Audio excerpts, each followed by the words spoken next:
শেষে সব শেষ পৌঁছে গেছি। এবার পাঞ্চতারণী ভীষণ ভালো দর্শন হয়েছে। গোড়াওয়ালা ভাই, সানি ভাই আর গোড়াওয়ালা ভাই দুজনে মিলে আমাকে খুব এই সুন্দর দর্শন মুহূর্তে করিয়ে দিয়েছে। পুজো দিয়ে জয় পৌঁছে গেছি বাবা বলে পঞ্চতরণী বেস ক্যাম্প। অসম্ভব সবটাই সুন্দর ভালো নিশ্চয়ই খুব ওয়েদার, সুন্দরভাবে হয়েছে। এক ঘোড়াওয়ালা ভয়ঙ্কর ভাইরা সুন্দর ভীষণ সহযোগিতা জার্নি করেছে, শেষ। সঙ্গে ভীষণভাবে সাথ বাই দিয়েছে বাই। আমাদের আবহাওয়া। পরিষ্কার ঝকঝকে আকাশ। আমরা খুব ভোরে অন্ধকার থাকতে বেরিয়ে গেছিলাম, তখন চারদিকে একেবারেই অন্ধকার, কিছুই বুঝতে পারিনি কি আছে। আর এখন ফিরে এসে দেখছি চতুর্দিক অসাধারণ সুন্দর। প্রচুর মানুষ এখন যাচ্ছেন বাবার পুজো দেওয়ার পথে। অসম্ভব সুন্দর এই গুহা, যেখানে পুজো দেওয়া দিয়েছি আমরা এবং অন্যরাও পুজো দিতে যাচ্ছেন। তবে এটুকু বলবো, পুজো দেওয়ার সবথেকে ভালো সময় আমাদের মতন ভোরবেলা বেরিয়ে তাড়াতাড়ি পৌঁছে যাওয়া এবং তাড়াতাড়ি নেমে আসা। কারণ ভোরবেলা পৌঁছে গেলে একটা সবথেকে বড় সুবিধা, ওঠার ভিড় তখন থাকলেও নামার যেহেতু ভিড় থাকে না, তাই খুব তাড়াতাড়ি উপরে উঠে পৌঁছে যাওয়া যায়। না হলে এখন যারা যাচ্ছেন তাদের ওঠা নামার এই সংকীর্ণ পথে অনেকটা সময় নষ্ট হবে।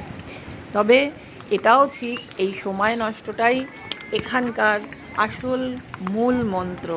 এই পথে দাঁড়িয়ে থাকা আর এই পথের সৌন্দর্য উপভোগ করা একটা আলাদা অভিজ্ঞতা। অসম্ভব সুন্দর চতুর্দিক, সামনে বয়ে চলে ঘোড়াওয়ালা ভাইরা, পঞ্চতরণী নদী, এদের আর জন্যই আমরা চতুর্দিকে বরফে ঠিক মতন ঢাকা গুফায় যেতে পারি, পাহাড় ভালো মতন এবং দর্শন করতে পেরেছি। ঘোড়াগুলো যে দাঁড়িয়ে আছে, ধন্যবাদ, অনেক ঘোড়াওয়ালা ভাইরা ধন্যবাদ যে ভাইদের। যাচ্ছে, ভালো থাকো সব মিলে এখানে একটা অস্থায়ী হ্যাঁ, শহর বা শিবির মতন হয়েছে।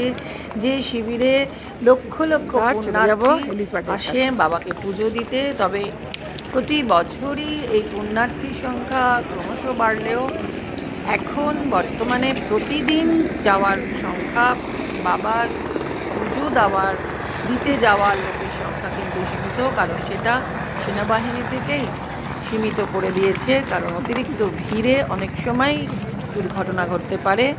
আর বিকেল 4টের পর আর কোনো পুণ্যার্থীকে উপরে যেতে দেওয়া হয় না। এটা খুব সদ্য হয়েছে।